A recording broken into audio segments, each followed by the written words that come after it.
समायरा, मुझे लोकेशन मिल गई है। मैंने डैड के कोर्ट में ट्रैकिंग कैमरा डाला था। वो जगह यहाँ से कुछ ही दूरी पर है। ये सब सुन सब सीरियस हो जाते हैं। साध्या, रुद्राज, तुम जाओ। तुम्हारे प्यार और तुम्हारे बच्चे को तुम्हारी ज़रूरत है। फिर वो अभिमन्यु की ओर देख, मैं और ये घर जा रहे हैं। वहाँ भी होना जरूरी है। साध्या की आंखों में अभिमन्यु को देखते हुए गुस्सा साफ नजर आ रहा था, जो शायद अभिमन्यु समझ रहा था।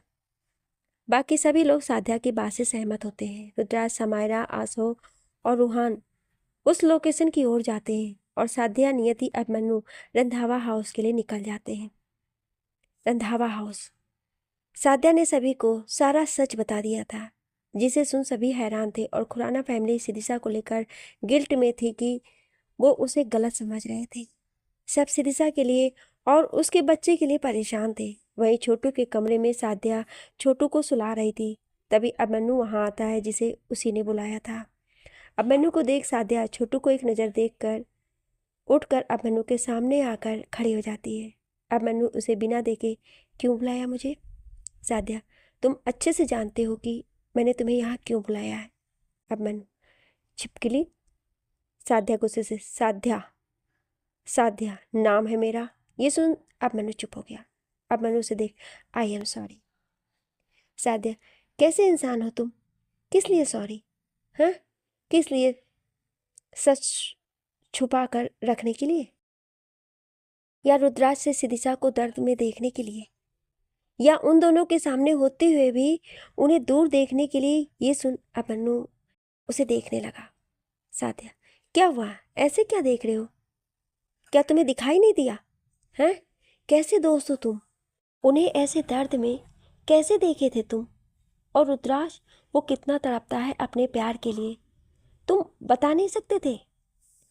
और मुझे बता देते, नहीं तो रुद्राज को ही बता देते। वो कितना तकलीफ में था। अभिमन्यु, छिपकली सुनो तो। साध्या उसे उंगली पॉइंट कर, खबरदार, खबरदार जो मुझे इस नाम से बोला तो। क्यों नहीं बताया तुमने? दोस्त हो, जिसे तुम प्यार करते हो, उसे समझा सकते थे, उसे बोल सकते थे, लेकिन तुमने क्या किया? चुपचाप सब देखते रहे। I hate this, I hate this Abhimanyu, I hate you, I hate you Abhimanyu. उसके कहे ये शब्द ना जाने क्यों अभिमन्यु को चुभ से जाते हैं। Abhimanyu, please don't say this. ऐसा नहीं है, इनफैक्ट सिदिशा को तो पता ही नहीं कि मुझे सब मालूम है। ये सुन साध्या उसे कंफ्यूजन में देखने लगी। अभिमन्यु, उसने नशे में मुझे सब बताया था। साध्या, ओके फाइन, उन्होंने तुम्हें नशे में बताया, पर तुम तो तब होश में थे ना, तुमने किसी को क्यों नहीं बताया? मुझे तो तुमसे बात करना ही बेकार लगता है। इतना बोल वो जाने लगी कि अभिमन्यु उसके सामने आकर उसका हाथ पकड़कर बोला, साध्या मेरी बात। साध्या उसका हाथ झटक कर, बस बहुत हो गया, नहीं बात करनी है मुझे तुमसे, नहीं जानती मैं तुम्हें, आज के बाद कभी मेरे सामने मत आना तुम। इतना बोलो वहाँ से चली गई। वहीं अभिमन्यु उसे जाता देखता रहा। ना जाने क्यों उसे अंदर से बुरा लग रहा था, वो खुद नहीं जानता था। एक बड़े से खुले एरिया में समायरा, आसो, रूहान और रुद्राज पहुंचते हैं। वो चारों उधर पूरे में देखने लगते हैं। रूहान गुस्से से, मिस्टर स्वराज ओसवाल, छुपकर क्यों बैठे हैं? सामने आइए। उसके इतना बोल वहां 10-15 लोग आकर उनके सामने आकर खड़े हो जाते हैं। रुद्राज, तुम्हारे बॉस इतने कमजोर है कि तुम जैसों को यहाँ भेज दिया? आसो, और ये लोग मुंह उठाकर चले भी आए? ये सुन वो आदमी उन पर अटैक कर देते हैं। वहीं रूहान, रुद्राक्ष, आसो और समायरा अलर्ट होकर उनसे बचते हुए उन्हें पीटने लगते हैं। एक आदमी रुद्र पर गन टारगेट कर ट्रिगर दबाता है कि उससे पहले उसके हाथ पर एक किक पड़ती है और गन रुद्र के हाथ में। रुद्राज बिना टाइम वेस्ट किए उन सब पर शूट कर देता है और वो सभी आदमी जमीन पर पड़े दिखते हैं। तभी वहां कुछ आदमी और आ जाते हैं। रूहान, आशो, रुद्राज को इशारे में ट्रैकिंग लोकेशन पर जाने को बोलते हैं। अगले पल रूहान, आशो, समायरा उन आदमियों को पीटने लगते हैं। रुद्राज फौरन वहां से निकल जाता है। थोड़ी देर बाद रुद्राज एक गोदाम में अंदर जाता है और इधर उधर देखने लगता है। वो अपने फ़ोन में देखता है जहाँ ट्रैकिंग पॉइंट यहीं का शो कर रहा था। रुद्राज पूरे में ढूंढने लगता है पर उसे कुछ नहीं मिलता है। वो इधर उधर देख पुकारते हुए कहने लगता है, सिद्धि, सिद्धि, कहाँ हो तुम? देखो, देखो मैं आ गया। वो और कुछ बोलता कि तभी वहां पर स्वराज जी आकर उसके सामने खड़े हो जाते हैं। रुद्राज उन्हें गुस्से से देख, सिद्धि कहाँ है? स्वराज जी, जानता हूँ तुम यहाँ आकर यही पूछोगे, पर तुम उस तक कभी नहीं पहुंच सकते। वो तुम्हें कभी नहीं मिलेगी। रुद्राज, अपनी बकवास बंद करिए और बताइए कि सिद्धि कहाँ है। मुझे मेरी सिद्धि चाहिए। स्वराज जी, ठीक है, तो देख लो अपनी सिद्धि को। इतना बोल वो ताली बजाते हैं और वहां पर कुछ आदमी आते हैं जो सिद्धीशा को लेकर आए थे। रुद्राज सिद्धीशा को देख कर इमोशनल हो जाता है। वहीं सिद्धीशा भी रुद्राज जैसे ही उसकी ओर बढ़ता है कि स्वराज जी ऊंची आवाज में, अपने कदम वहीं रोक लो रुद्र, वरना तुम्हारा एक कदम इन सब पर भारी पड़ सकता है। ये सुन रुद्राक्ष ने वहीं ठहर कर उन्हें देखा। स्वराज जी सिद्धीशा की ओर पॉइंट करते हुए हाथ में गन लिए खड़े थे। रुद्राज देख एकदम सिद्धीशा को देखता है। वहीं सिद्धीशा डर जाती है और अपने पेट पर हाथ रखे पीछे होने लगती है। रुद्राज उसे देख, सिद्धि, सिद्धि, कुछ नहीं होगा तुम्हें, मैं हूं ना, मैं कुछ नहीं होने दूंगा तुम्हें। इतना बोल वो उसकी ओर बढ़ता है कि स्वराज जी ट्रिगर दबा देते हैं और सिद्धीशा एकदम आंखें बंद कर लेती है। वहीं वहां गोली चलने की आवाज गूंज जाती है। अगले पल सिद्धीशा आंखें खोलकर देखती है जहां रुद्राज उसे अपने सीने से लगाए खड़ा था। सिद्धीशा रुद्राज के चेहरे को देखती है जो एक मुस्कान लिए उसे देख रहा था। अगले पल वो जमीन पर गिर जाता है। वहीं सिद्धीशा चिल्लाते हुए जमीन पर बैठकर उसका सर अपनी गोद में रख लेती है। वहीं रुद्राज उसकी आंखों में देखने लगता है। सिद्धीशा रोते हुए, रुद्र, रुद्र, ये तुमने क्या किया? ये तुमने क्यों किया ये? रुद्राज उसके गाल पर हाथ रख, मैंने वही किया जो मैं कर सकता था, जो मुझे करना चाहिए था। सिद्धीशा, नहीं, नहीं, प्लीज चुप हो जाओ। रुद्राज, नहीं सिद्धि, प्लीज, प्लीज आज मुझे कहने दो, शायद मैं आगे ना कह पाऊं। सिद्धीशा, नहीं, नहीं, प्लीज ऐसे मत बोलो। तुम्हें कुछ हो गया तो मैं कैसे जीऊंगी? रुद्राज, और अगर तुम्हें कुछ हो जाता तो मैं मर जाता, तुम्हें खो नहीं सकता था। और तुम कैसे मुझसे दूर जा रही थी? कैसे तुमने ये फैसला ले लिया? एक बार भी नहीं सोचा मेरे बारे में? अगर आज मुझे सच पता नहीं चला होता तो मैं कभी तुम्हें फिर नहीं देख पाता। क्यों नहीं बताया मुझे? क्यों सच नहीं बताया मुझे? वो उसके पेट पर हाथ रख बोला, तुमने तो मुझे ये भी नहीं बताया कि मैं पापा बनने वाला हूँ। उसकी ये बात सुन तो सिद्धीशा और ज्यादा रोने लगी। रुद्राज, अगर आज तुम चली जाती ना तो आज मैं एक नहीं, खुद से ही ज्यादा इंपॉर्टेंट दो लोगों को खो देता। एक मेरा दिल और दूसरे मेरी जान। दोनों मुझसे दूर चले जाते। अगर तुम मुझे छोड़कर चली जाती तो मुझे नहीं पता कैसे जीता मैं फिर। कैसे जा रही थी तुम? क्यों जा रही थी? हमारे प्यार की निशानी को लेकर कैसे दूर जा रही थी तुम? सिद्धीशा उसका सर अपने सीने से लगाकर रोते हुए, नहीं, नहीं, आई am sorry, I am really sorry Ruth, please तुम चुप हो जाओ, प्लीज, तुम्हारा खून बह रहा है, प्लीज चुप हो जाओ। मैं तुम्हें कभी छोड़कर नहीं जाऊंगी, कभी नहीं। इतना बोल वो उसे कस के अपने गले लगा लेती है। स्वराज जी जो जल्दी से गन को फेंक कर जा रहे थे कि तभी आसो और रूहान उन्हें रोक लेते हैं और अगले पल वहां पुलिस भी आ जाती है। वो स्वराज जी को अरेस्ट कर लेती है। स्वराज जी, समायरा, समायरा बेटा, तुम मुझे ऐसे अपने डैड को? समायरा, उन्हें बिना देखे लेके जाइए इन्हें। पुलिस उन्हें लेकर वहां से चली जाती है। तभी उन तीनों को वहां से दिशा के चिल्लाने की आवाज आई, रूथ। ये सुन वो तीनों अंदर जल्दी जाते हैं। उन्हें देख वो जल्दी से रूथ के पास आते हैं। समायरा सिदिशा को संभालती है और आसो, रूहान, रुद्राज को हॉस्पिटल ले जाते हैं। 1 घंटे बाद सात्या, अब मन्नू, रूहान, दिव्या, आसो, समायरा और सिदिशा हॉस्पिटल में ओटी रूम के बाहर थे। वहीं सिदिशा एक बेंच पर बैठी रोई जा रही थी। निसी उसे संभालने में लगी थी और साध्या, समायरा उसे हिम्मत दे रहे थे। उसकी यह हालत किसी से भी देखी नहीं जा रही थी। करीब 2 घंटे बाद डॉक्टर ओटी से बाहर आए और मास्क उतारकर, I am sorry mister Randhawa, mister Khurana coma में जा चुके हैं। ये शब्द सिदिशा के कानों में पिघले शीशे की तरह उतर गए और इतनी देर से नॉर्मल दिखाई देने वाली साध्या टूट सी गई। वहीं सिदिशा पहले से भी ज्यादा जोर जोर से रोने लगी। अबन्नू सादिया को ही रोते देख रहा था और उसे अंदर से अच्छा नहीं लग रहा था। पूरे हॉस्पिटल को पहले ही खाली करवा दिया गया था। रुद्राज की सेफ्टी को ध्यान में रखकर वहीं उस पूरे खाली हॉस्पिटल में सिर्फ शिदिशा के रोने की आवाज़ गूंज रही थी। रुद्राज के साथ की शुरू से अब तक के हर पल को याद करते हुए रोई जा रही थी। उसके दिल के हाल को ये बोल बयां कर रहे थे। मेरी तुम्हारी ख्वाब है वो सारे, देखे थे जो सच होंगे यही, होंगे जुदा न तुमने कहा था, आएगा पल ये सोचा नहीं। ये भी कहा था तुमने मुझे मैं दूर न जाऊंगा, दिल को मेरे न समझ आया, तेरे बिन बोले चले जाना, कभी तुम्हें याद मेरी आए, राह से मेरी गुजर जाना। सिदिशा की ऐसी कंडीशन को देख सभी को उसका वहाँ रहना ठीक नहीं लगा।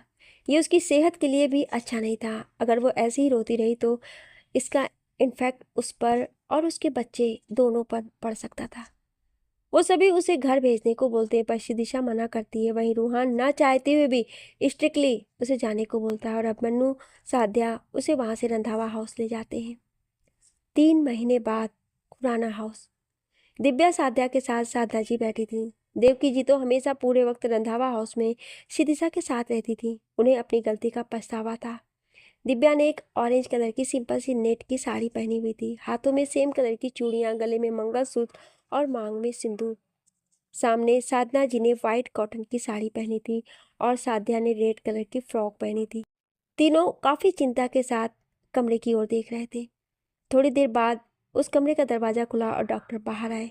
उन्हें देख वो सब खड़े हो गए। वहीं डॉक्टर मुस्कुराकर बोले, congratulation Mrs Randhawa, mister Khurana अब पूरी तरह से ठीक हो चुके हैं और अगले 2 दिन में उन्हें कभी भी होश आ सकता है। ये सुन दिव्या खुशी से डॉक्टर के गले लग, थैंक यू डॉक्टर, इन 3 महीनों में पहली बार आपने अपने इस मनहूस मुंह से कुछ अच्छा निकाला है। डॉक्टर जो दिव्या के गले लगा हुआ था वो सामने से बोला, मिसेस रंधावा, क्या आप चाहती कि मैं यहाँ से 4 कंधे पर जाऊँ?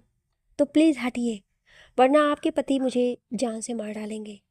दिव्या उसे और कसकर गले लगाकर, तो ठीक, वैसे आप इसी लायक हैं, वो मजाक करते हुए बोली। तभी वहाँ कुछ टूटने की आवाज़ आई।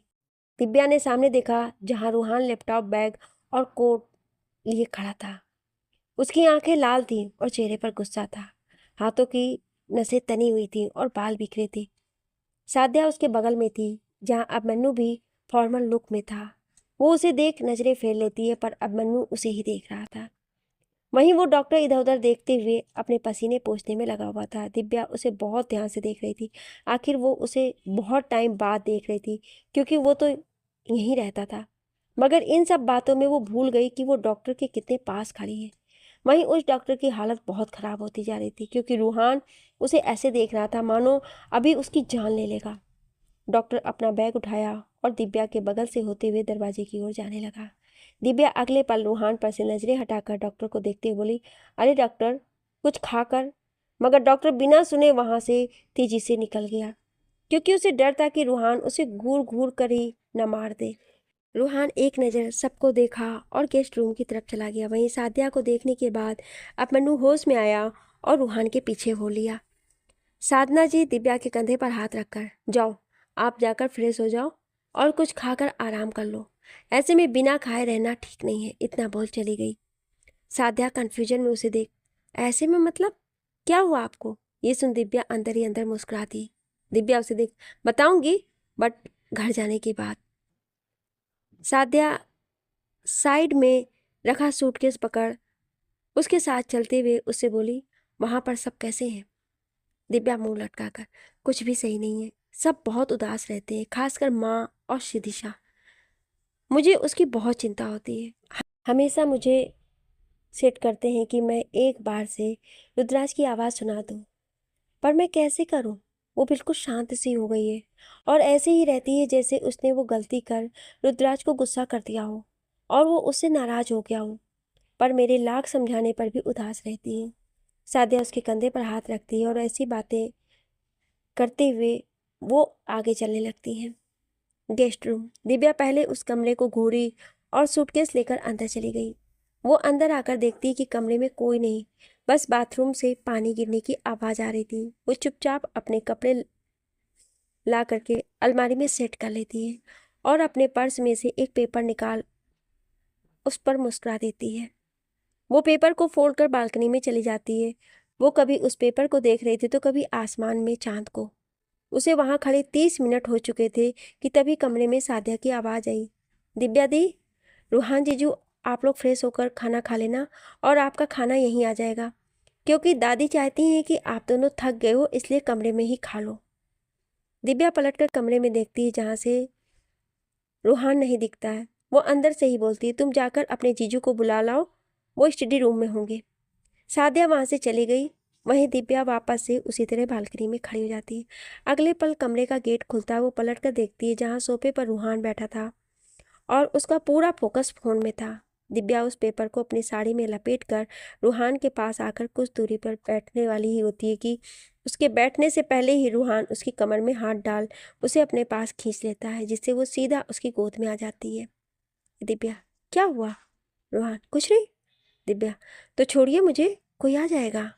रूहान, उसके बाल कान के पीछे कर, कोई नहीं आएगा। दिव्या, दादी आ जाएंगी तो?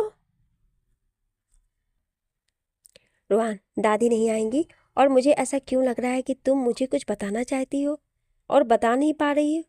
ये सुन दिव्या चुप हो गई। रूहान, क्या मुझे सही लग रहा है? दिव्या कुछ बोलती कि साध्या कमरे में आकर, दी जीजू आपका। उसके इतना बोलते ही उसके शब्द गले में ही अटक गए जब उसने अपने दी जीजू को ऐसी पोजीशन में देखा। दिव्या उसे देख उठने लगी, पर रूहान ने ऐसा नहीं होने दिया। वो उसे देख बोला, सादिया तुम वो ट्रे वहीं रख दो और प्लीज़ बाहर जाओ। सादिया उन दोनों को मुस्कुराकर देखी और ट्रे रखकर कमरे से बाहर चली गई। वो दोनों खाना खा लेते हैं। खाना खाने के बाद दोनों हैंड वॉश कर बैठते हैं। तभी दिव्या उसके पास आने लगती है कि एकदम अपने सीने पर हाथ रख वापस बाथरूम में भागती है। रूहान को उसका पता नहीं चल पाया क्योंकि वो किसी अर्जेंट कॉल पर बात कर रहा था। थोड़ी देर बाद दिव्या बाहर आकर उसके पीछे खड़ी हो जाती है और कुछ सोचकर बोलती है, सुनिए। रूहान मुड़कर उसे देखता है। दिव्या, मुझे मुझे आपको कुछ बताना है। रूहान, फोन रख। हाँ बोलो। दिव्या कुछ बोलती कि उन्हें कुछ टूटने की आवाज़ आती। वो दोनों एक दूसरे को देखते हैं और जल्दी से कमरे से बाहर जाते हैं। वो दोनों उस कमरे में आकर देखते हैं तो राहत की सांस लेते हैं। वो जैसा सोच रहे थे वैसा कुछ नहीं था। रूहान आगे बढ़कर रुद्र को बेड पर बिठाकर आराम से, रुद्र उसे गुस्से से देख, कौन हो तुम, दूर रहो। रूहान, रुद्राज तुम। तभी दिव्या रुद्राज के सीने से लगकर रोने लगी। रुद्राज उसे गले लगाकर, दी दी क्या हुआ? आपको किसी ने कुछ कहा? इस रूहान ने कुछ कहा? बोलिए। दिव्या ने नाम में सिर हिलाकर शांत हो गई। दिव्या उसे देख, तुम्हें इसे इतने टाइम बाद देखा ना, बस इसलिए। तुम डॉक्टर से एक बार चेकअप करा लो ताकि मुझे तसल्ली हो जाए। ये सुन रुद्राज झट से, डॉक्टर? नहीं, बिल्कुल नहीं, अब मैं बिल्कुल ठीक हूँ। दिव्या अपने कमर पर हाथ रख, अगर तुमने चेकअप नहीं करवाया तो सोच लेना फिर हम सब तुमसे बात करना बंद कर देंगे। रुद्राज बस बेबस होकर रह जाता है। दिव्या रूहान को देखती है जो रुद्राज को घूर रहा था। वो जाकर उसका हाथ पकड़ बोली, अब बस भी कीजिए, बाद में घूर कर देख लीजिएगा। इतना बोल वो उसे कमरे में से ले गई। उनके जाने के बाद रुद्राज सब जगह अपना फ़ोन देखने लगा, पर हार कर वापस लेट गया क्योंकि उसे मोबाइल मिला ही नहीं। तभी उसकी नज़र डेस्क पर रखी फ़ोटो फ्रेम पर गई।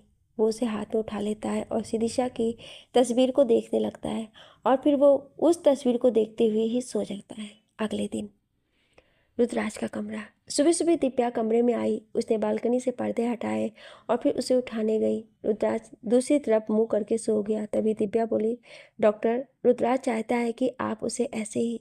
इतना सुनते ही रुद्राज झट से बैठ गया, जिससे उसकी बॉडी में तेज दर्द हुआ। हालांकि उसकी चोट पूरी तरह ठीक हो गई थी, पर इतने दिनों से बॉडी में कोई मूवमेंट नहीं होने की वजह से उसका अंग अंग टूट सा रहा था। रुद्राज के मुंह से कराहत निकल गई। दिव्या जो उसकी हरकत को मजे से देख रही थी, उसके चिल्लाने पर उसके पास आकर बोली, क्या हुआ, तुम ठीक तो हो? रुद्राज हाँ में सिर हिलाया और आराम से बेड से उतर गया। दिव्या उसकी मदद कर उसे बाथरूम तक छोड़कर आई और बेड सेट करने लगी। उसने उस फोटो फ्रेम को देखा और हल्का सा मुस्कुरा दी और उसे उसकी जगह पर रखकर कमरे से चली गई। 1 घंटे बाद रुद्राज का कमरा। डॉक्टर रुद्राज का चेकअप कर रहे थे। इस वक्त सिर्फ वो और डॉक्टर ही कमरे में थे। डॉक्टर उसका चेकअप करते हुए बोले, आपका घाव पूरी तरह से भर गया है, बस आपको अपनी डाइट का ख्याल रखना होगा। रुद्राज, आप कहना क्या चाहते हैं?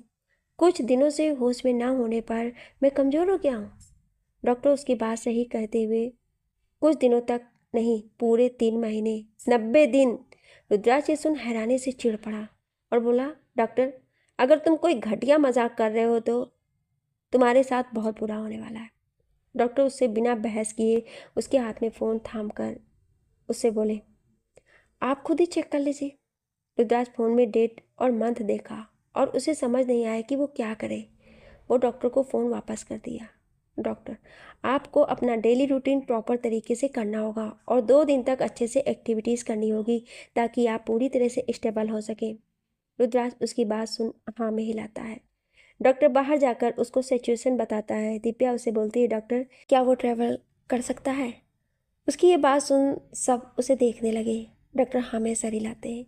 हाँ, लेकिन 2 दिन तक पूरी एक्टिविटीज़ करने के बाद वो जा सकते हैं। फिर वो उसकी डाइट और उसकी डेली रूटीन का सब कुछ अच्छे से बात समझा कर वहाँ से चले गए। रूहान और अबन्नू ऑफिस चले गए और बाकी सभी लोग अपने काम में लग गए। 2 दिन बाद रंधावा हाउस के आगे 5-6 गाड़ियाँ आकर रुकी। रुद्राज के साथ बाकी सभी लोग बाहर आए और अंदर गए। देवकी जी और बाकी सब पहले से ही दरवाजे पर खड़े उनका इंतजार कर रहे थे। रुद्राज को ऐसे देखकर देवकी जी इमोशनल हो गई। वो पहले उसकी आरती उतारी और टीका लगाया, फिर प्लेट साइड में रख रुद्राज के गले लग गई। रुद्राज उनका सर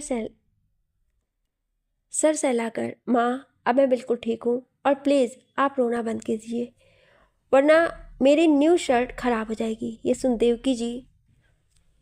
देवकी जी चुप हो गई और उसका कान खींचकर, शैतान, तुझे मेरी नहीं अपनी शर्ट की पड़ी है। ये सुन बाकी सब लोग हंस दिए। फिर सभी लोग अंदर हॉल में आकर बैठे। सबने नाश्ता वगैरह किया।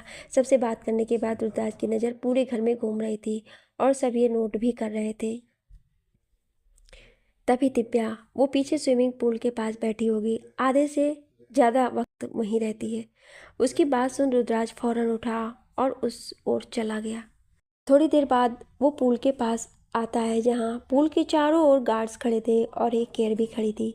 रुद्राज को देख वो सब वहाँ से चले जाते हैं। रुद्राज एक पल उसकी तरफ देखता है जहाँ शिरीषा पानी में पैर किए बैठी थी। उसकी प्रेगनेंसी को 6 महीने हो चुके थे। उसका बेबी बम साफ पता चल रहा था। हालांकि उसने एक फैली हुई लॉन्ग ड्रेस पहनी थी। उसके गाल फूले हुए थे और स्किन पिंक हो चुकी थी, पर कोई बता नहीं सकता था।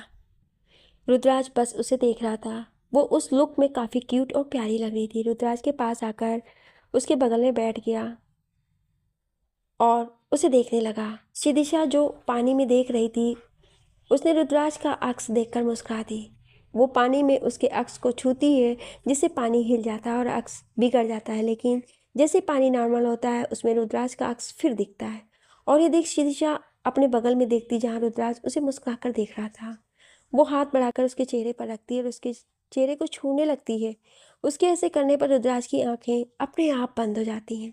शिदिशा उसका चेहरा कस कर पकड़ती है और उसके होठों पर किस करने लगती है। वहीं रुद्राज हैरान था और अगले पल शिदिशा अपना सर उसके सीने से लगाकर जोर जोर से सांस लेते हुए, आई लव यू, इतना बोल वो कंफ्यूज हो गई और उसे महसूस करने लगी। उसका मन उससे बोला कि क्या हुआ आज? रुद्राज गायब क्यों नहीं हुआ? हमेशा तो किस करने से पहले ही गायब हो जाता था, फिर आज क्यों नहीं हुआ? वो उससे दूर होकर उसके चेहरे को देखकर मन में बोली, ये तो इमेजिनेशन भी में भी चुप है। उसने इतना सोचा ही था कि रुद्राज कस कर उसे अपने सीने से लगाकर बोला, लव यू मोर। ये सुन सिदिशा हैरान हो जाती है और फिर उसे खुद से कहती है, रुद्राक्ष, आई एम सॉरी। सिदिशा उससे नजरें फेर उसकी बात के बीच में बोली, रहने दो, मुझे उस बारे में कोई बात नहीं करनी है। इतना बोल वो उठी और पुल से बाहर आकर जाने लगी। वहीं उसे यूं जाता देख रुद्राक्ष निराश हो जाता है। जाते हुए सिदिशा रुकी और उसकी आवाज़ ना सुनकर डर गई। उसने सोचा ये सच में सपना तो नहीं था। वो घबराकर पीछे मुड़ी जिससे उसका बैलेंस बिगड़ा और वो गिरने लगी, लेकिन उसने अपने पेट को कसकर पकड़ लिया। अगले पल उसने महसूस किया कि उसे कुछ नहीं हुआ है। उसने आंखें खोलकर देखा जहां रुद्राज ने उसे पकड़ कर रखा था। दोनों एक दूसरे की आंखों में देख रहे थे और अगले पल दोनों एक साथ बोले, आई एम सॉरी। रुद्राज उसे गोद में उठाकर पीछे से उसके कमरे में ले गया ताकि उन्हें कोई देखे ना, और देख भी ले तो भी उसे कोई फर्क नहीं। शिदिशा का कमरा। शिदिशा रुद्राज के सीने पर सर रखकर लेटी हुई थी। वो उससे बहुत गुस्सा थी जो उसने उसे मार मार कर निकाला था, मगर फिर भी उसका मन नहीं भरा था। रुद्राज उसके गाल पर किसकर आई एम सॉरी, ये फर्स्ट टाइम लास्ट टाइम था, आगे से ऐसा कुछ नहीं होगा। शिदिशा मुंह बनाकर कौन है वो चुड़ैल? रुद्राज हैरानी से हाथ हटाकर चुड़ैल? कौन चुड़ैल? शिदिशा वही जिसके चक्कर में तुमने मुझ पर ध्यान ही नहीं दिया। रुद्राज मतलब? शिदिशा मतलब माना तुम 3 महीने से इतना बोलो चुप हो गई, और आगे बोली तुम इतने टाइम से आई नो ठीक नहीं थे, लेकिन उसके बाद तो ठीक थे ना, और 2 दिन में तुमने मुझे कॉल भी नहीं किया। कौन है वो जिसकी वजह से तुमने मेरे बारे में जरा सा भी नहीं सोचा? रुद्राज कोई नहीं है यार। शिदिशा झूठ झूठ बोल रहे हो तुम। रुद्राज एक सांस भरकर अच्छा हाँ है एक लड़की। उसकी यह बात सुन शिदिशा ने उसे और कसकर पकड़ लिया, मगर कुछ बोल ही नहीं। रुद्राज अपना फ़ोन खोल, तुम रुको मैं फ़ोटो दिखाता हूँ। शिदिशा उसके सीने में सर घुसाकर नहीं देखना मुझे उस चुड़ैल को। रुद्राज मुस्कुराकर अरे तुम देखो तो तुम्हें भी प्यार हो जाएगा, और अगर तुम्हें नहीं देखना है तो मेरे बच्चे को देखने दो, वो भी सोचेगा कि कितनी सुंदर है। ये सुन वो उसे गुस्से से देखने लगी। रुद्राज अच्छा बिल्कुल दोनों के साथ वाली फ़ोटो है, वो ज़्यादा अच्छी है, देखो। धीरे से वो सर निकाल कर देखती है जो उन दोनों की ही फोटो थी। फोटो देख। शिदिशा उसे सीने पर मुक्का मारकर बोली तुम बहुत गंदे हो, बहुत बहुत ज़्यादा। मैं तुमसे इतना प्यार करती हूँ इसलिए तुम हमेशा मेरे प्यार का फ़ायदा उठाते हो।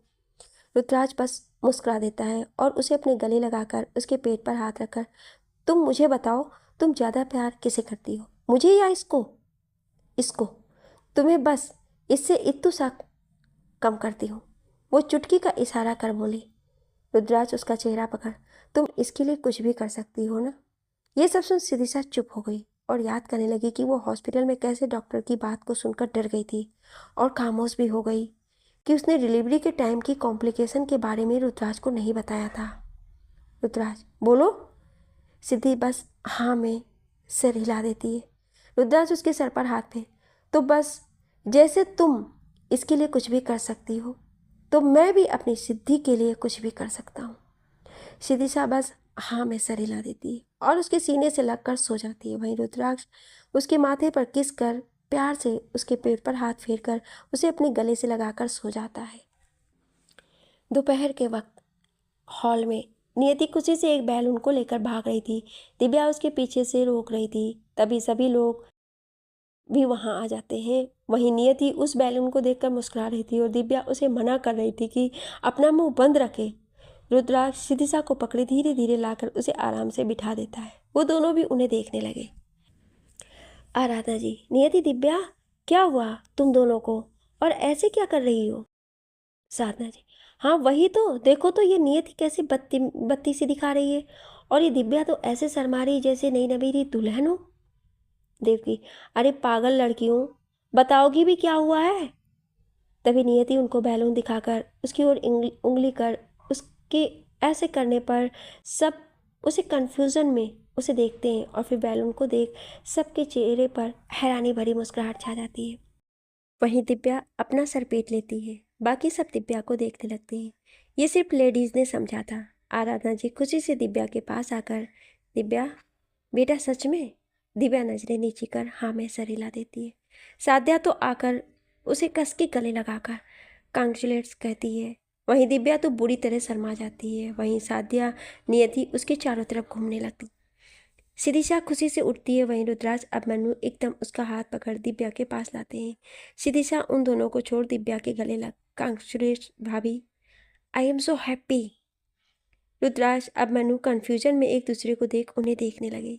साध्या नियति को यूं पगलाता देख सम्राट बोला, अरे हमें भी बता दो ताकि हम भी आप लोगों के साथ ढिंका चिका कर लेंगे। ये सुन सभी लड़कियां हंसती। तभी रूहान वहां आकर उन्हें ऐसे देख ये क्या हो रहा है यहाँ, और क्या हुआ है इसे? ये सुन सब उसकी ओर शांति से देखने लगे, और अगले पल सभी लड़कियां खुशी से कांग्रेचुलेशन इतना बोल वो सब उसके चारों ओर घेरा बनाकर खड़ी हो गई।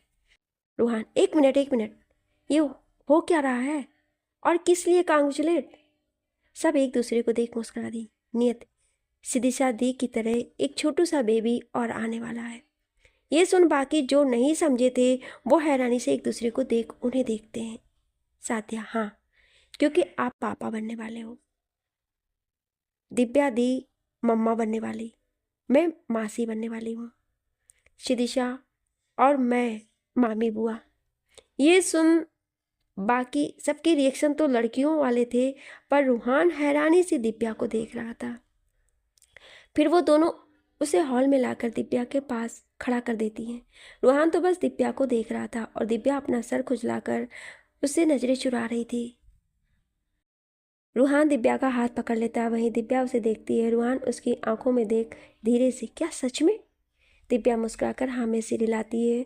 वो दोनों आगे कुछ बोलते कि तभी वहाँ उस सबके सामने हंसने और खिलखिलाने की आवाज़ आती है। साधना जी उसके माथे को चूमकर, हम बहुत खुश हैं कि हमारी गुड़िया बचपन की तरह अब बहुत जल्द छोटे गुड्डे या छोटी गुड़िया को फिर से अपनी गोद में खिलाएगी। दिव्या मुस्कुराकर उनके गले लग जाती है। सम्राट, कांग्रेचुलेसन रूहान भाई, आप तो मामा और पापा दोनों बनने वाले हैं। अभिमन्यु, लाइक अ सेम रुद्राक्ष। नियति, हाँ, रुद्राज भी पापा मामू बनना दोनों। ये सुन बाकी सब मुस्कुरा देते हैं। थोड़ी देर बाद अभिमन्यु जाने के लिए बाहर की ओर आया कि तभी शिदिशा ने उसे आवाज़ दी। उसे ऐसे देख वो उसके पास आकर, तुम यहाँ क्यों आई? तुम्हें यहाँ ऐसे नहीं आना चाहिए था। शिदिशा, अच्छा, अब तुम मुझे बताओगे कि मुझे क्या करना चाहिए और क्या नहीं। अभिमन्यु चुप हो गया। शिदिशा, वेल, मुझे तुमसे कुछ बात करनी है। अब मैंने उसका हाथ पकड़ आगे चलते हुए, बोलो। शिदिशा, वो साध्या। अब मनु, मुझे उस छिपकली के बारे में कोई बात नहीं करनी। एक नंबर की सरफिरी है वो। शिदिशा उसका हाथ छोड़ उसको घूरते हुए और बढ़ने लगी। अब मैंने दीवार से लग गया। शिदिशा, ऐसा है, पर मुझे भी पता है कि कैसे एक सरफिरा लड़का मेरी ज़िंदगी में आया और मुझसे प्यार करने लगा। वो मुझे हमेशा परेशान करता रहा जब तक मैंने उससे दोस्ती नहीं कर ली, और अब तक निभा रही हूँ। अब मनु कुछ देर चुप रहने के बाद बोला, उससे हटो मेरे सामने से। सिद्धिसा उसके पास आकर, अच्छा, और वो क्यों? अब मनु, क्योंकि तुम अपने घर में हो। अगर तुम्हारे रुद्र जी ने देख लिया तो छोड़ेगा नहीं। वैसे भी मुझे ऐसे देखता है जैसे कोई उसे गन दे दे और वो मेरा भेजा उड़ा दे। सिद्धिशा मुस्कुराकर, और मैं ऐसा ही चाहती हूँ। अब मनु चिढ़कर, सिद्धिशा। सिद्धिशा, मिस सी बोलना तो तुम मुझे भूल ही गए हो। अब मनु खामोशी से उसे देखने लगा। सिद्धिशा शांति से, अब मुझे ये बताओ कि साथिया कैसी लगती है तुम्हें? अब मनु से अजीब तरह से देख, क्या मतलब? सिद्धिशा, अच्छा, क्या मुझे पता नहीं है कि कैसे तुम उसे देखते हो और कैसे वो तुमसे दूर भागती है? जब भी एक दूसरे के सामने आते हो तो बिल्कुल मायूस हो जाते हो। पहले तो फिर भी तुम हमेशा लड़ते रहते थे, लेकिन अब बिल्कुल कुछ कहते ही नहीं, जैसे एक दूसरे से नए नए मिले हो। क्यों? मैं नहीं जानती कि तुम दोनों के बीच क्या हुआ, पर जो भी हुआ इसे तुम दोनों को ठीक करना होगा। अब मनु कुछ नहीं बोला और उस दिन को सोचने लगा जब सात्या ने उससे वो सब बातें बोली थी। शिदिशा, अभी? अब मनु, हाँ। शिदिशा, जब भी तुम्हें देखती थी ना तो हमेशा बुरा लगता था, क्योंकि तुम्हारी क्या गलती है जो तुम अकेले हो। और अंकल ने मुझे कहा कि तुम्हारे लिए कोई बेटर पार्टनर ढूंढूं, तो मैंने फिर सोच ही लिया। और तुम्हें पता है, तुम्हारे लिए जो भी पसंद आई ना, वो साथिया ही थी। ये सुन अब मैंने सर उठाकर उसे देखा। शिदिशा उसका हाथ पकड़, आई नो कि तुम मुझसे प्यार करते हो, लेकिन कब तक? जो तुम्हारे प्यार के लिए है वो और कोई नहीं, साथिया ही है। एक बार उसे समझो। और कौन कहता है कि प्यार दोबारा नहीं होता है? दूसरा प्यार प्यार नहीं, मौका होता है अपनी ज़िंदगी को बेहतर बनाने के लिए, क्योंकि वो बेटर पार्टनर ही तो लाइफ बेटर करता है। अभी आई नो वो तुमसे शायद नाराज़ है, गुस्सा है, लेकिन मैंने देखा है कि कैसे वो एकदम हक से तुमसे लड़ती थी और अब तुम्हारे सामने आने पर वो खामोश सी हो जाती है। और जिसको देखने से हमारे चेहरे के भाव बदल जाएं, वही हमारी ज़िंदगी में बदला बदला सा लगता है, और शायद वो भी तुम्हारे लिए कुछ। ये सुन अब मनु ने उसे देखा। शिदिशा, हाँ, अभी एक बार उसे समझ कर देखो, उसे पहचान कर देखो। शायद वो तुम्हें वो सब कुछ दे सकती है जो तुम डिज़र्व करते हो। वो तुम्हारे मुस्कान की वजह बन सकती है जिसके लिए तुम तरसे हो। जिस प्यार के लिए तुम अब तक अकेले और अधूरे हो, शायद वो तुम्हारी ज़िंदगी में आकर उसे पूरा कर दे, तुम्हें पूरा कर दे। अभिमन्यु, एक बार उसे अपने पास तो लाकर देखो। वो साध्या ही है जो कभी तुमसे दूर नहीं जाएगी। तुम्हारी तरह उसका भी वैसा ही एहसास है। वो भी उसी इंतज़ार और तड़प में तरसी है, प्यार के लिए तरसी है। भले ही वो तुम दोनों का प्यार अलग अलग किसी के लिए हो, लेकिन है तो सेम ही ना। और जब तुम दोनों का ये पहला एहसास ही सेम है, तो शायद गैलेक्सी कोई साइन दे रही हो। इसीलिए उसे कैसे भी मनाओ और कहीं मत जाने दो। जिंदगी तुम्हें प्यार करने का दूसरा मौका दे रही है, उसे मत जाने दो। अब मन्नू शांति से खड़ा उसकी हर बात का एक एक शब्द अच्छे से समझ रहा था। वो कुछ देर चुप रहने के बाद बोला, मेरा एक प्रोजेक्ट है, उसे कंप्लीट करने के बाद मैं लंदन चला जाऊंगा और तुम अंदर चलो। सीधी सा कुछ नहीं बोली। वहीं अब मनु उसे पकड़कर आराम आराम से अंदर ले जाने लगा। सीधी सा अपने मन में, चले जाना पर अकेले नहीं, या फिर शायद तुम जाओ ही ना। मेरी बातों का तुम पे इम्फेक्ट तो जरूर हुआ है और शायद रिएक्शन भी हो। इतना सोच वो मन ही मन मुस्कुराती। वहीं अब मनु उसे उसके कमरे तक छोड़ आया। अब देखते ही देखते ऐसे ही वक्त बीत जाता है। अब यहाँ शिदिशा के बेबी शावर की तैयारियां चल रही थी। सब काफ़ी खुश थे। वहीं दिव्या और साध्या तो रूहान और रुद्राज से परेशान हो चुकी थी, क्योंकि दोनों ही उनकी केयर करने में बिल्कुल पागल हो चुके थे। एक पल के लिए भी अकेला नहीं छोड़ते थे। उन दोनों से बिना पूछे वो कुछ अपने मन का नहीं खा सकती थी, जिससे दोनों को उन दोनों पर हमेशा गुस्सा आता था, पर बेचारी कुछ कर भी नहीं सकती थी। खुराना हाउस को आज काफ़ी खूबसूरत तरीके से सजाया गया था। हर तरफ लाइटिंग का वर्क था। ब्राउन एंड ब्लैक कलर में पर्दे एंड बैलून्स लगे थे। सब कुछ काफ़ी खूबसूरत लग रहा था। रुषा का कमरा। सिदिशा मिरर के सामने तैयार बैठी थी और बहुत खूबसूरत लग रही थी। उसने ब्राउन कलर की ट्रेडिशनल ड्रेस पहनी थी, सर पर लाल चुनरी ओढ़ी थी और ज्वेलरीज पहनी थी। वो बहुत खूबसूरत लग रही थी। तभी रुद्राज कमरे में आता है और उसके आने के बाद नायरा और नियति कमरे से मुस्कुराकर चली जाती हैं। वहीं रुद्राज उसे मिरर में देखने लगता है कि तभी वो जल्दी से फ्रूट की प्लेट उठाकर उसके पास, चलो जल्दी मुँह खोलो अपना। शिदिशा मुँह बनाकर, नहीं, अभी तो तुमने खिलाया था और नहीं। रुद्राज जिद करते हुए, प्लीज थोड़ा सा खा लो ना मम्मा डार्लिंग। ये सुन शिदिशा हैरानी से मुंह खोले उसे देखने लगी। वहीं रुद्राज उसके मुंह में एप्पल खिला देता है और शिदिशा का मुंह बन जाता है। शिदिशा उसे मारकर, दिस इज नॉट फेयर पापा sweet heart, I hate this. Rudras, but I love this कहकर उसके गाल पर किस कर देता है। वहीं शिदिशा अपने गाल पर हाथ लगाए उसे घूरती है और फिर मुस्कुरा देती है। रुद्राज उसे मिरर में देख, आज मेरा चांद के आगे सच में आसमान का चांद फीका लग रहा है। ये सुन शिदिशा के गाल लाल हो गए। वहीं रुद्राज एक बार फिर उसके गाल पर किस करता है। तभी बाहर से आवाज आई, क्या पापा स्वीटहार्ट अकेले ही देखेंगे या मम्मा डार्लिंग को किसी और को भी देखने देंगे? जल्दी आइए, जनता वेट कर रही है। रुद्राज और शिदिशा एक दूसरे को देख मुस्कुरा दिए। रुद्राज उसका हाथ पकड़ उसे आराम आराम से नीचे लाता है।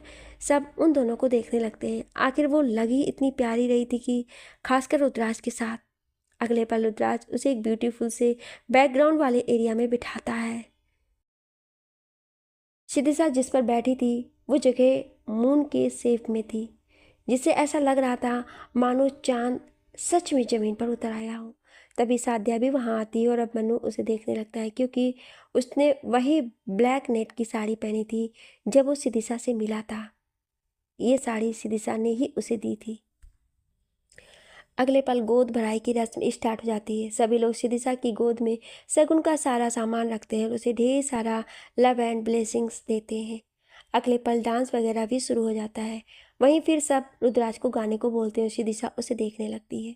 रुद्राज गिटार लेकर शिदिशा की ओर देख रहा था और शिदिशा उसके गाने का इंतजार कर रही थी। वहीं रुद्राज उसे देखते हुए गाने लगा, पल दो पल की है क्यों है जिंदगी, इस प्यार को है सदियाँ काफ़ी नहीं, तो खुदा से मांग लूँ मोहलत में एक नई, रहना है बस यहाँ अब दूर तुझसे जाना नहीं, जो तू मेरा हमदर्द है, जो तू मेरा हमदर्द है, सुहाना हर दर्द है जो तू मेरा हमदर्द है। इतना गाकर वो गिटार बजाते हुए एक जगह रखता है और सिदिशा के पास आकर उसे उठाकर धीरे धीरे डांस के स्टेप करता है और सिदिशा मुस्कुरा देती है और रुद्राज ये देख आगे गाता है, तेरी मुस्कुराहटें हैं ताकत मेरी, मुझको इन्हीं से उम्मीद मिली, चाहे करे कोई सितम ये जहाँ, इनमें ही है सदा हिफाजत मेरी, जिंदगानी बड़ी खूबसूरत हुई जन्नत, अब और क्या होगी कहीं, जो तू मेरा हमदर्द है, जो तू मेरा हमदर्द है, सुहाना हर दर्द है, जो तू मेरा हमदर्द है। सब लोग प्यार से बस उन्हें देख रहे थे।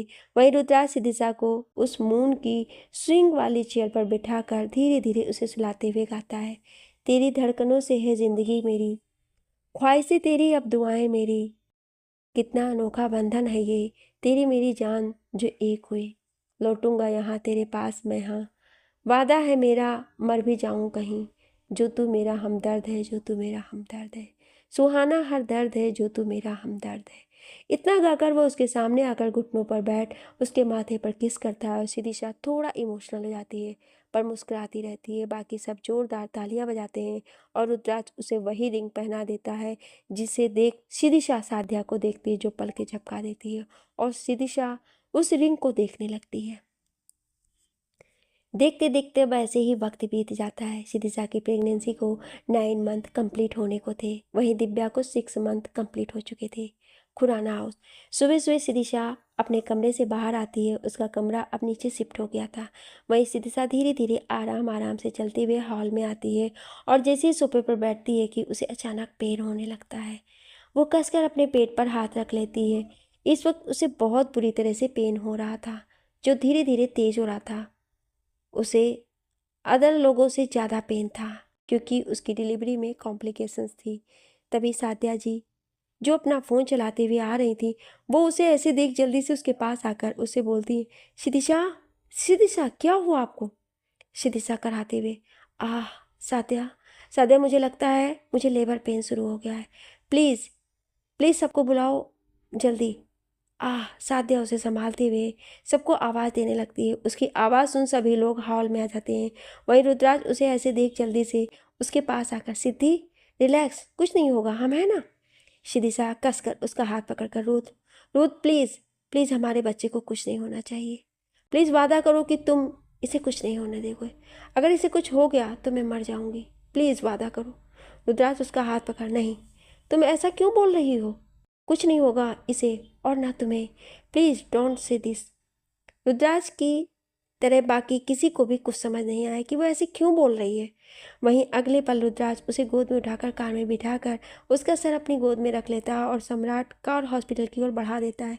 बाकी लोग दूसरी कार में उनके पीछे निकल जाते हैं। 1 घंटे बाद सिटी हॉस्पिटल। सभी लोग ओटी रूम के बाहर थे। रूहान, आराधना जी और सिद्धांत जी यहीं आ गए थे। थोड़ी देर में अब मन्नू और निसी भी वहाँ आ जाते हैं। सभी लोग काफ़ी परेशान थे और इधर से उधर परेशान से घूम रहे थे। तभी ओटी का दरवाज़ा खोल एक डॉक्टर बाहर आकर बोलती है, पेशेंट की कंडीशन बहुत क्रिटिकल है, इनकी डिलीवरी में काफ़ी कॉम्प्लिकेशंस थे। आई एम सॉरी टू से कि हम माँ और बच्चे में से किसी एक को बचा सकते हैं। ये वही डॉक्टर थी। वहीं उनकी बातें सुन तो सबके पैरों तले ज़मीन ही खिसक जाती है। वहीं अब मनु और निसी खामोश से खड़े थे क्योंकि वो दोनों तो जानते थे। डॉक्टर, बेबी के फादर कौन है? रुद्राज, खुद को संभाल। मैं। डॉक्टर, आई एम सॉरी, हमने बहुत कोशिश की, ऐसा नहीं हो सकता है, और हमने तो सिदिशा से पहले ही ये बोल दिया था कि, लेकिन वो नहीं मानी। अब मनु और निसी भी ये जानते हैं। ये सुन सभी उन दोनों को देखने लगते हैं। डॉक्टर, मिस्टर रुद्राज, अब आपको ही डिसाइड करना होगा कि आपकी वाइफ या आपके बेबी में से। डॉक्टर ने इतना कहा कि रुद्राज एकदम बेंच पर बैठ जाता है और अपने दोनों हाथों में अपना चेहरा छुपाए रखता है। नहीं नहीं नहीं, मुझसे नहीं होगा, ये नहीं कर सकता, ये मैं नहीं कर सकता। उसको ऐसे देख सब उसके पास आ जाते हैं। रुद्राज साधना जी से, दादी दादी मैं नहीं कर पाऊंगा। ये सिदिशा जिसे मैंने खुद से ज़्यादा प्यार किया है, जो मेरी पूरी दुनिया है, मेरा बच्चा जिसके मैंने कब से इस दुनिया में आने का इंतज़ार किया है, मैं उन दोनों में से किसी एक को कैसे? नहीं होगा मुझसे ये दादी, नहीं कर पाऊंगा मैं। इतना बोल वो काफ़ी ज़्यादा रोने लगा। वहीं साधना जी उसे शांत कराने लगी। डॉक्टर से भी उन दोनों की कंडीशंस देखी नहीं गई और वो ओटी में जाकर कोशिश करने लगी। वहीं साध्या मन में, क्यों भगवान जी, क्यों? और कितना इम्तिहान लोगे आप इन दोनों का? क्यों ऐसा कर रहे हो आप इनके साथ? 2 पल की खुशी के बाद इतने गम के आंसू क्यों रुलाते हो? प्लीज़ ऐसा मत करो ना। प्लीज़ उन दोनों को सही सलामत रहने दो प्लीज़। ओटी रूम में सभी डॉक्टर्स अपनी पूरी कोशिश कर रहे थे, लेकिन ऐसा पॉसिबल ही नहीं हो पा रहा था। डॉक्टर हार मानकर बाहर जाने लगी। तभी सिदिशा उनका हाथ पकड़कर बोली, डॉक्टर आप तो सब जानती हैं ना, प्लीज़ प्लीज़ मेरे बच्चे को बचा लीजिए। मैं इसे खोना नहीं चाहती। मुझे भले ही चाहे कुछ भी हो जाए, पर प्लीज़ इसे कुछ नहीं होना चाहिए। मैं मर जाऊंगी अगर इसे कुछ हो गया तो। प्लीज़ आप मेरे बच्चे को बचाइए, प्लीज़ डॉक्टर प्लीज़। उसकी बातें सुन तो डॉक्टर की भी आंखें नम हो जाती हैं। वो हाँ में सिर हिलाकर उसके हाथ पर रखती हैं। वहीं दूसरी डॉक्टर सिदिशा की बातों के बारे में बोलने को बोलती हैं। वहीं वो डॉक्टर बाहर आकर सबको बोल देती है कि मदर के कहने पर वो बेबी को ही बचाएंगे। वहीं ये जानकर तो सब टूट से जाते हैं और रुद्राज और ज़्यादा बुरी तरह से रोने लगता है। वो सिदिशा के साथ के हर पल को याद करने लगता है। वहीं 2 घंटे बाद ओटी रूम में बच्चे की रोने की आवाज़ गूंज जाती है। सिदिशा हल्के होश में दूर से उसे नम आंखों से देख रही थी। वो डॉक्टर उस बच्चे को सिदिशा के पास लाकर, congratulate Sidisha, you give birth a baby boy. ये सुन सिदिशा की आंखों में आंसू आ जाते हैं। वो उस बच्चे के माथे पर किस कर उसके सर पर हाथ फेर बोली, आई एम सॉरी बेबी। मम्मा को ये करना पड़ा, पर कोई बात नहीं, आपके पापा तो है ना, वो आपको बहुत ज़्यादा प्यार करेंगे। मम्मा ना होकर भी हमेशा आपके साथ रहेंगी, हमेशा आपके पास रहेंगी। I love you baby and will miss you.